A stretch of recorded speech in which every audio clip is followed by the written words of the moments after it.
Battery low. Battery low.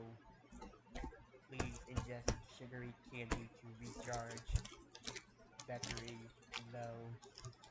Battery low. Please ingest sugary candy now.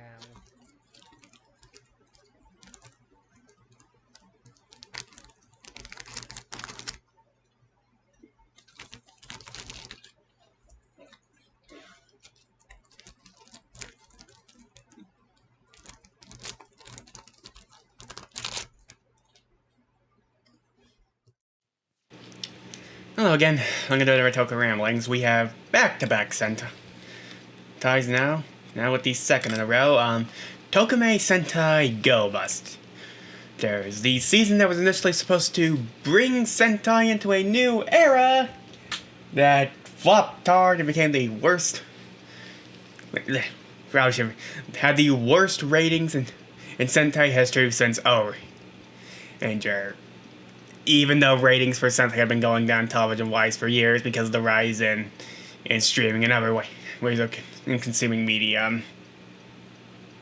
Yeah, so...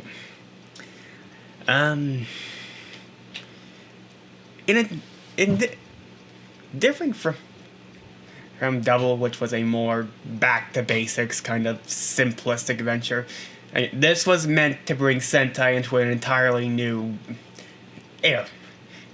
It went back to a classic spy espionage form. For it. So, in the futuristic year of futuristic year 2012, there's a new form of energy that has come to replace the old forms of energy in the form of energy, which has allowed people to live much cleaner ways of life. But at the same time, there's this mysterious organization known as Vogelas that's hoping to steal the Enertron to allow their leader Messiah to enter the human world and take over.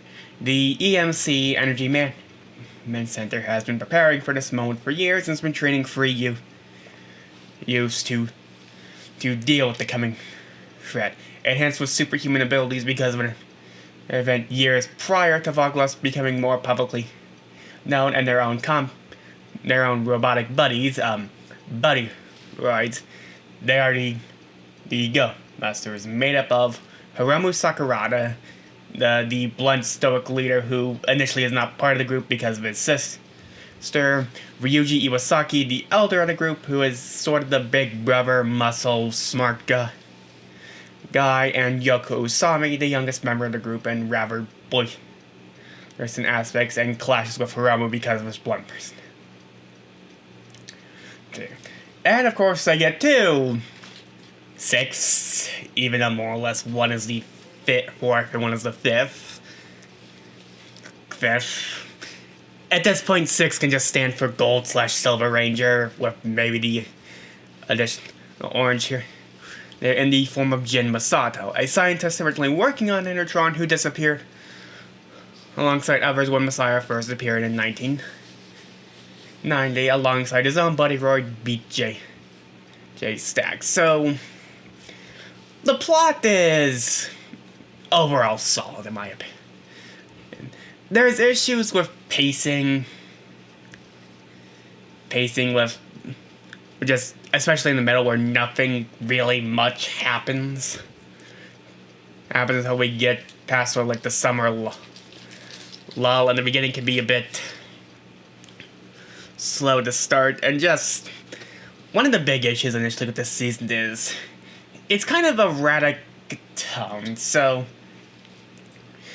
the Rangers initially come with specific kinds of weaknesses, so they kind of balance the unique abilities they have. So Hiromu gets super speed because he gets Cheetah. Ryuji gets super strength, and Yoko gets a high jump. To counterbalance that, they have weaknesses which vary heavily. So Hiromu more or less freezes up whenever he panics, or in this case, sees chickens. And for the most part, it's generally jokey. It's never usually a serious moment whenever he's frozen up by a chick. It can be because being scared of chickens is funny. funny, but then we get Ryuji, who, if he uses his powers too much, he overheats and becomes a lot more volatile. And that is generally treated as a very, very serious thing, especially in, like, I think episode 5, where it traumatized Yoko, who for years had seen him as this kind of big rubber mentor since she lost her family,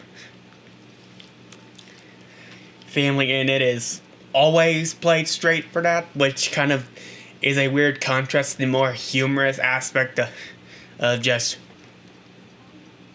chickens scare me because I was scared by them as a child.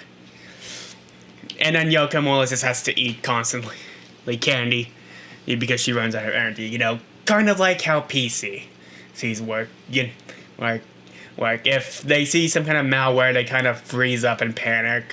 Like, you use it too much, it becomes a lot more unruly, and how you have to keep charging up your computer to keep working. They're not bad, but and again, early on, before they kind of settle on a much more darker tone with light elements, it feels jarring. And another issue that doesn't help is that the cast kinda doesn't evolve much early on. So, Hiromu is more the standards third Red Ranger leader that we have seen a lot. Blunt, stoic, right, and very dedicated mission. In the initial portion, he really doesn't get much in terms of development until, like, the latter half, when a lot of this, especially considering that more or less his parents were amongst those lost in 1999, you'd think there'd be a lot more vitriol less like with Yoko, but not much. I could say that more or less the team dynamic of this show is really solid. But everyone here plays off one another extremely well. Though I do feel early on that it's a bit dry. They feel more like co-workers rather than a team. When Jin and Beat end up showing up, it helps to make them feel a little more human. And it's subtle, but you can see him grow more comfortable with the people around him as the series progresses. He's becoming a cheerier person, and the stuff near the end when he kind of becomes a vessel for Messiah is fine, but it feels kind of like it's forcing him to more or less have a more specific connection to the villains than it really kind of needed to be there. I think Ryuji at the initial trio was my favorite, just because he was a really laid back kind of character, being the big brain, the smarts, and the mediator between the two. It also helped, I feel, that he had sort of the best camaraderie with Jin once he showed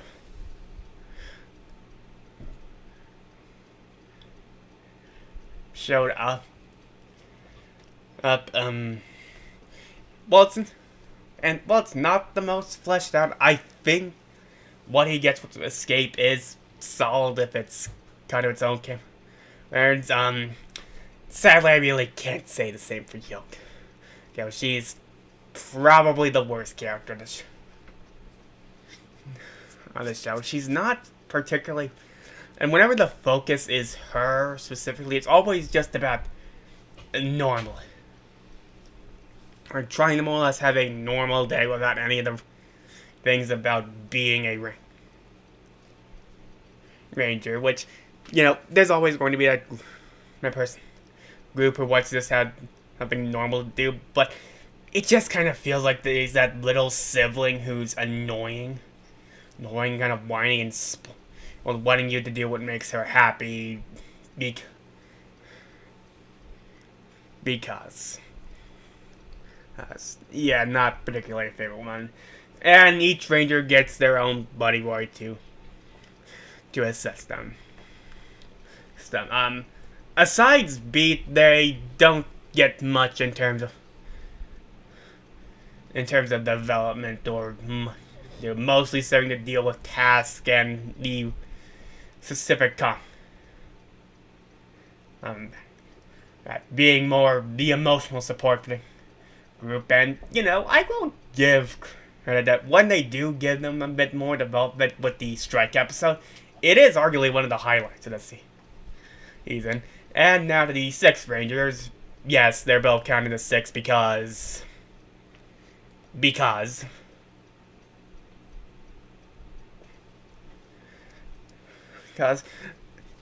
this was when they were introduced, it was about the point that I think Go-Busters really started to solidify itself as a show. I feel their chaotic nature helped to really make the group feel a lot more realistic and offered a bit of humanity to it, which is ironic considering what we learned about Jin later on. I think their dynamic is the best, kind of being these two astronomically sized egotists that's trying to outshine one another and really feel like the best play off of one another in terms of a duo. And they feel the best arcs of the show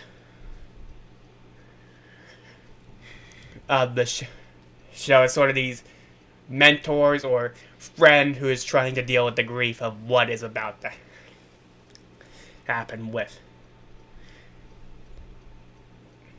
them, especially Jay, who is probably the MVP for having the most fun in episodes and actually bringing out a decent episode 4. Okay. In terms of the supporting, yes, Kuroki kind of starts out a bit cold and not again the most interesting. Again, this show doesn't feel like the best beginning.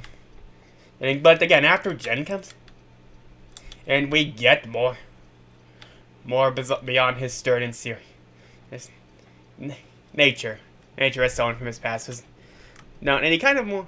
I wouldn't say he's probably my favorite sorts, but he is a solid one, kind of more or less feeling like a foster dad to these kids who have just lost a lot in their life. The Bridge Bunny, Kuroki's kind of like assistants in the main bridge don't get much. Miho sort of initially acts like sort of the surrogate to the audience who doesn't have a full idea about what's going on, since the Rangers have sort of been at this for a little bit before she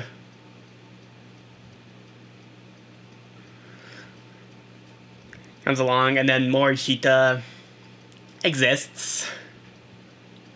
Doesn't really get much until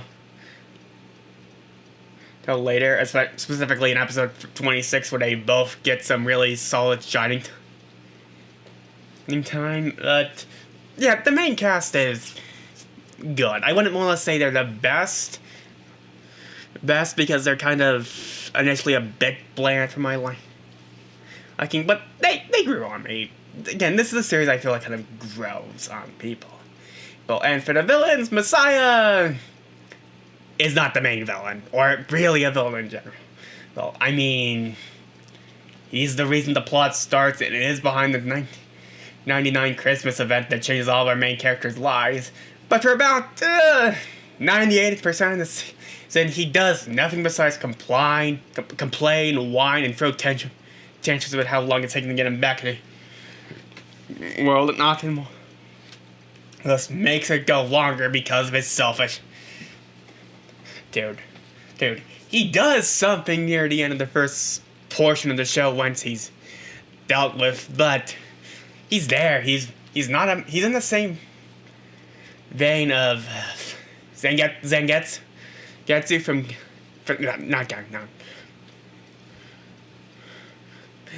the ninja, and he doesn't do much and more a thing that's supposed to be a villain.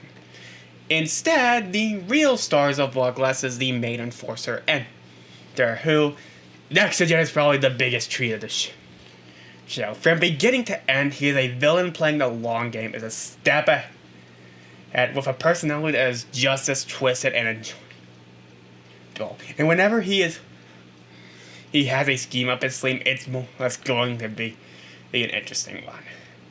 But of course, it's kind of hard to talk about without discussing the big issue around him, in that he's essentially just Bosco 2.0. A hyper-competent lackey who proves to do a better job than the main villain, and who enjoys what they... Yeah. I bring it up just because, this is coming in after Gokaiger. There's no way you're not going to notice that Enter does feel like they've essentially pushed Bosco to now being the main villain of the show. So, which I'm not going to say is a bad thing, it's a good thing. Okay? He's memorable. Well, he does a lot that I think helps to make this scene a lot more interesting, especially in the early parts, and is someone I'm going to remember a lot more than Messiah. As for Escape, it's again this. She's initially created by Messiah for a much more loyal Enter, so she is technically Bosco 3.0.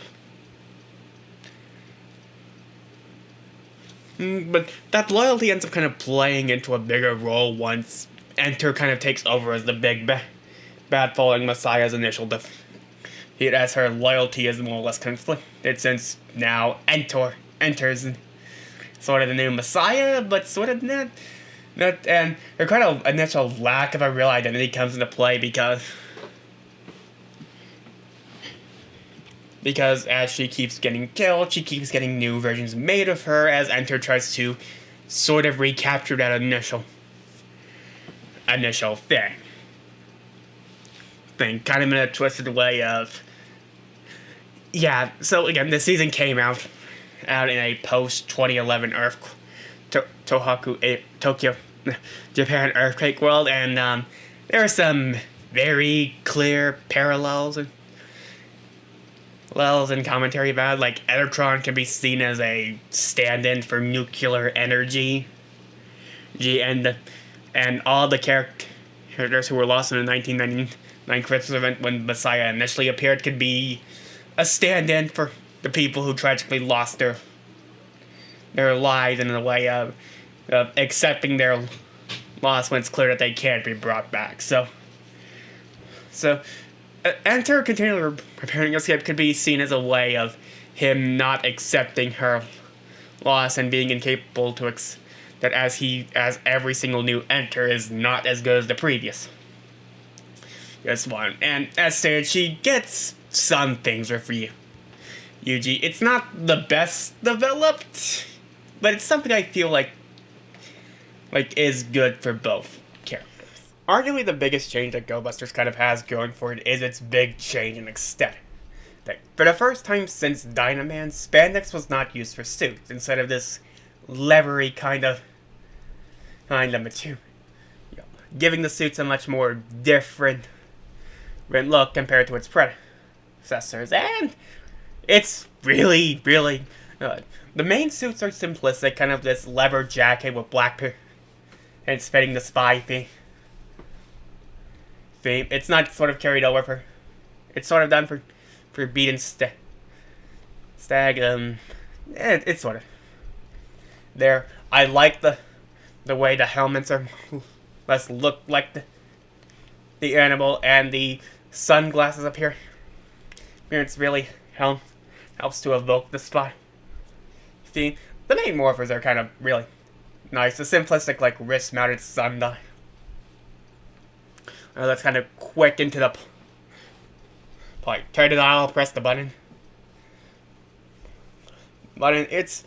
Again, the aesthetics, I feel, are arguably one of the better aspects of this mostly. And to note, the action is much different. Instead of the standard fight the monster in the ground, then fight it once it regrows. Instead, giant robot versions are being transported after the initial monster makes its appearance. So there's sort of this timer to get it done, and And initially, the main mech fight sometimes happens alongside the main fighting, which gives a more natural feel instead of the mecha fight being like the last thing. It sort of dropped a bit, and as a lot of the spice up of the season initially has going for it as it kind of goes on, because again the season wasn't doing well, so they kind of retooled it to feel more standard. But it is a nice, but it's so sometimes done, and I think that really works for it. Right? And I feel like the main mechas on their own are really solidly well done. Feeling less unique in their own ways, it helps them. Now that's that. It's when they combine that things sort of kind of fall apart. Instead of feeling like, it's coming together to make one great design, it feels like they just slapped the parts of other mechs onto this one and just called it a day. It's not particularly the greatest look ones. They feel bulky, ugly, and just not particularly the greatest looking ones. Though, I like how they're treated as more or less, something to deal with greater threats. That's because initially it's only like them on their own, but they had to was combined together as the threats of the bigger Megazords. So they're actually called Megazords and this because the season was also sort of a sneak celebration for Rangers, time since it was the 20th anniversary. So the call when they morph is morphing time. They're called Megazord. It's not much, but it is a couple of things. But yeah, the bigger designed ones just feel cluttered, over-designed, and just not particularly the best looking.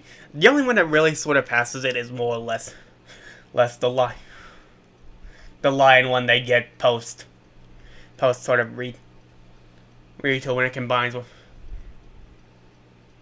with yellow and blues mix, but even then it's not as good looking as like the Zords on their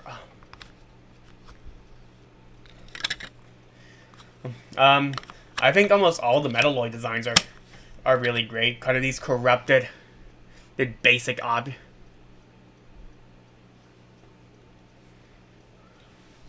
that you would normally just see, and the battle forms that enter and escape later gain are solid Evil Ranger designs. Again, honestly, Go-Buster's best strength is its overall design. It looks solid, only then there's only and it's only probably like 99% solid with like 1% bad. And a lot of the soundtrack is really good. The main theme is probably still the best intro for a Sentai, a solid feel for what the season is like. I also kind of like the one visual gag after Jen and Jay are introduced, where they're talking about how they won't run away as they're running away from explosions. This is also really the only Sentai that also changes its theme song midway through, especially when it's again retooled for something that sounds a little more traditional. It's not bad. It sounds fine. And it's definitely one of the better intros, but when it's having to be compared to the previous one, it's just Yes, before we close out some episodes, episode 5 is again an issue of early tonal issues. That one's not particularly great. Escape's introduction, again, the issue with Escape initially is that she doesn't do much to separate herself from Enter. So initially she just feels like more loyal Enter, which is kind of disappointing because she gets so much better. But on the opposite ends, there is surprisingly a lot of good episodes. 26 when the bridge crew have to help them combine into a Zord when all the programming is erased. The episodes focus on Hiromu's sister, especially episode 10 is really great, especially probably one of the best fight scenes of the season. The strike episode is both funny and touching over all the lines towards the introduction. Like, a lot of the initial line stuff is honestly really solid in my opinion. This season is one of the more aggravating ones. I don't think it starts out the best from its struggle with the tone, the kind of dry blandness the cast has going for it. But I think it more or less needs time. After it more or less spends some time on its own, it becomes one of the more unique offerings that Super Sentai has going for it. The cast gels well, Mike. I mean, the villains are probably one of the more memorable ones in recent memories, and it's quite the looker. Okay, again, just like a Gokaiger, if you more or less want something that's a little more unique for the franchise, this is one to go for it. Anyway, movies next time, so we'll do the usual things that are needed to be done to keep me on the YouTube algorithms, and we'll see you then.